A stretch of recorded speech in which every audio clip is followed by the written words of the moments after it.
બનાસકાંઠા જિલ્લાના મુખ્ય મથક પાલનપુરમાં ઉદ્યોગપતિ હસમુખ પટેલ હવસનો શિકારી બન્યો હતો અને જે 11મા ધોરણમાં અભ્યાસ કરતી સગીરાને તેની ગાડીમાં બેસાડી દુષ્કર્મ આચર્યું અને આખરે દુષ્કર્મ આચર્યા બાદ પોલીસ મથકે ફરિયાદ નોંધાણી અને ફરિયાદ બાદ પોલીસ દ્વારા આરોપીઓને પકડવાના ચક્રો ગતિમાન હાથ ધર્યા હતા। જો કે પશ્ચિમ પોલીસ મથકના પીઆઈ દ્વારા ગણતરીના કલાકોમાં આરોપીની અટકાયત કરી અને અટકાયત કર્યા બાદ આજે કોર્ટમાં રજૂ કરવામાં આવ્યા છે। કોર્ટમાં કેટલા દિવસના રિમાન્ડ મળ્યા તેની વિગતે વાત આ વિડીયોમાં કરવી છે।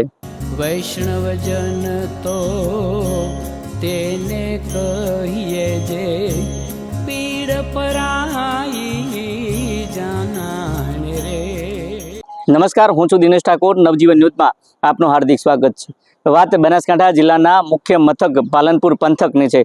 પાલનપુર પંથકમાં ઉદ્યોગપતિ તરીકે નામના મેળવતા હસમુખ પટેલ હસમુખ પટેલે ધોરણ 11માં અભ્યાસ કરતી એક સગીરાને પોતાની ગાડીમાં બેસાડી અને પાલનપુરથી થોડાક અંતરે લઈ જઈ ત્યાં આગળ તેની મરજી વિરુદ્ધ દુષ્કર્મ આચર્યું હતું। જો કે આ જે સગીરા છે આ સગીરાના પરિવારજનોને જાણ થતાં આખરે પરિવારજનો દ્વારા પાલનપુર પોલીસ પશ્ચિમ પોલીસ મથકે આ ઉદ્યોગપતિ હસમુખ પટેલ વિરુદ્ધ ફરિયાદ દાખલ કરવામાં આવી હતી અને ફરિયાદને લઈને પોલીસ દ્વારા આરોપીને પકડવાના ચક્રો ગતિમાન હાથ ધર્યા હતા।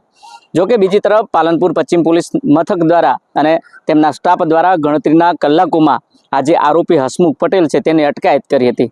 મળતી માહિતી મુજબ આ હસમુખ પટેલ પાલનપુરનું જે ચંડીસર પંથક છે આ ચંડીસર પંથકમાં એક મોટા પ્રમાણમાં ફેક્ટરી ધરાવે છે।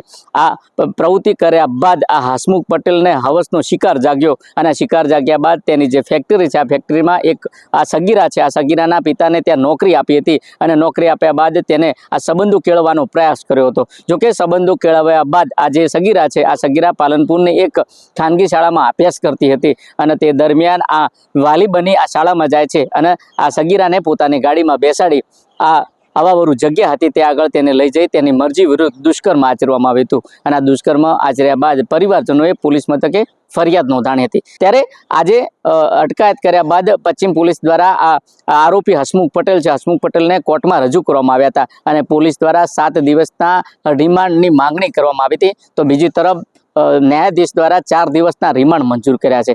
ત્યારે આ તમામ બાબતને લઈને હાલ જે આરોપી હસમુખ પટેલ છે હસમુખ પટેલને રિમાન્ડ પર લઈ પૂછપરછની તજવીજ હાથ ધરાઈ છે। ત્યારે પ્રશ્ન એક બાજુ એ છે કે એક બાજુ રાજ્યના ગૃહમંત્રી હર્ષ સંઘવી એવું કહે છે કે કાયદામાં રહેશો તો ફાયદામાં રહેશો, પરંતુ આ ઉદ્યોગપતિ હસમુખ પટેલ કાયદામાં રહેતા નથી તો તેમને કેટલું નુકસાન થશે। તો બીજી તરફ એ પણ સવાલ ઊભો થયો છે કે બનાસકાંઠા જિલ્લામાં સામાન્ય બાબતને લઈને કોઈ ગુનાહિત પ્રવૃત્તિ આચરવામાં આવે છે ત્યારે તેનું વરઘોડું કાઢવામાં આવે છે। ત્યારે આ હસમુખ પટેલ ઉદ્યોગપતિ છે અને પોતે એક સગીરાનું દુષ્કર્મ આચર્યું છે ત્યારે તેમનું વરઘોડું કાઢવામાં આવશે કે નહીં તેને લઈને અનેક સવાલો લોકોના મનમાં ઉપસ્થિત થઈ રહ્યા છે। જોઈએ આવનાર સમયમાં આ રિમાન્ડની તપાસમાં કેવા પ્રકારના ખુલાસા થાય છે તે તો આવનારો સમય બતાવશે।